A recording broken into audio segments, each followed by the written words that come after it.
আসসালামু আলাইকুম। আজকে তৈরি করে দেখাবো আলু দিয়ে ভীষণ মজার ও আনকমন একটি নাস্তার রেসিপি। ত্রিভুজের মতো দেখতে হওয়ায় আমি এর নাম দিয়েছি আলু ট্রায়াঙ্গেল। যারা ভাজা পোড়া খাবার পছন্দ করেন তারা খুব সহজেই এটি তৈরি করে নিতে পারেন। চলুন প্রসেসটি দেখিয়ে দিই।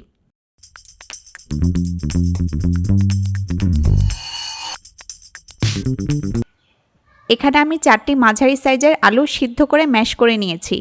ভালো করে ম্যাশ করতে হবে যাতে দানা দানা না থাকে। আলুর মধ্যে এখন দিব কাঁচামরিচ কুচি। আমি 2টা কাঁচামরিচ মিহি করে কুচি করে নিয়েছি। আপনারা ঝাল বুঝে কম বেশি দিতে পারবেন। দিচ্ছি কিছু ধনেপাতা কুচি। ধনেপাতা আপনারা আপনাদের পছন্দ মতো কম বেশি দিবেন। দিচ্ছি মরিচ গুঁড়া, হাফ চা চামচ থেকে কম দিয়েছি। দিব ভাজা জিরার গুঁড়া। জিরার গুঁড়া দিলাম হাফ চা চামচ। আর দিব চিলি ফ্লেক্স, সামান্য পরিমাণ চিলি ফ্লেক্স দিয়ে দিলাম। সবশেষে দিব লবণ, স্বাদমতো লবণ দিলাম। এবার সব কিছু ভালো করে আলুর সাথে মেখে নিতে হবে।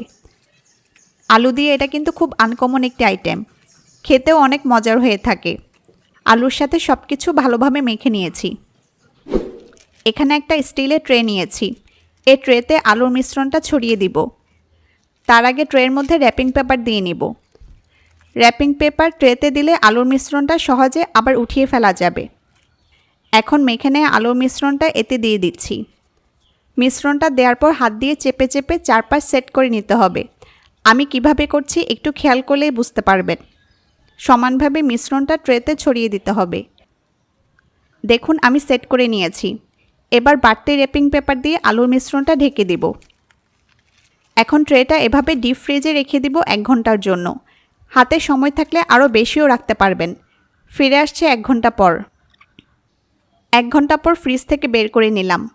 এখন ট্রে থেকে র্যাপিং পেপার সহ মিশ্রণটা উঠিয়ে আনব। দেখুন আমি একটা চপিং বোর্ডের উপর নিয়ে নিয়েছি।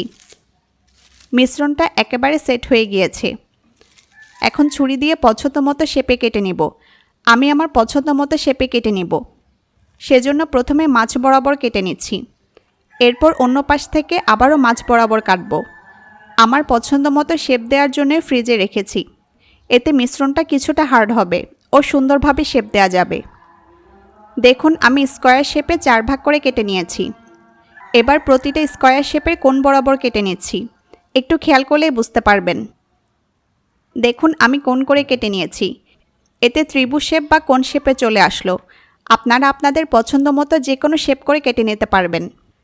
এখন আলু ট্রায়াঙ্গেলগুলোকে কোটিং করার পালা। এখানে আমি কিছু ময়দা নিয়েছি। প্রথমে ময়দায় কোট করে নিতে হবে। এরপর ডিমের মধ্যে কোট করে নিতে হবে। এরপর ব্রেড ক্রামের মধ্যে গড়িয়ে নিতে হবে। আমি অরেঞ্জ কালার ব্রেড ক্রাম ব্যবহার করছি। আপনারা যে কোনো কালারের ব্রেড ক্রাম ব্যবহার করতে পারবেন। আর এই ব্রেড ক্রাম আমি বাসায় তৈরি করেছি। লিংক ডেসক্রিপশন বক্সে দিয়ে দেব। ব্রেড ক্রাম দিয়ে ভালোভাবে কোট করে নিয়েছি।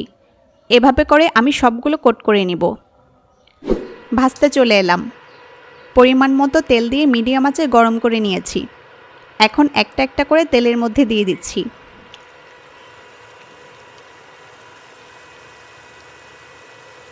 বেশি ভাজতে হবে না। এক পাশ হয়ে এলে অন্য পাশ উল্টে দিতে হবে। আমি 2 পাশ উল্টে পাল্টে ভেজে নিয়েছি। এখন উঠিয়ে নিচ্ছি। দেখুন আমার ভাজা হয়ে গেছে। হয়ে গেল ভীষণ মজাদার আলু ট্রায়াঙ্গেল। বাসায় ট্রাই করে জানাবেন। কোনো প্রশ্ন থাকলে কমেন্টে লিখুন, আমি রিপ্লাই দেব। সবাই ভালো থাকুন, সুস্থ থাকুন। আল্লাহ হাফেজ।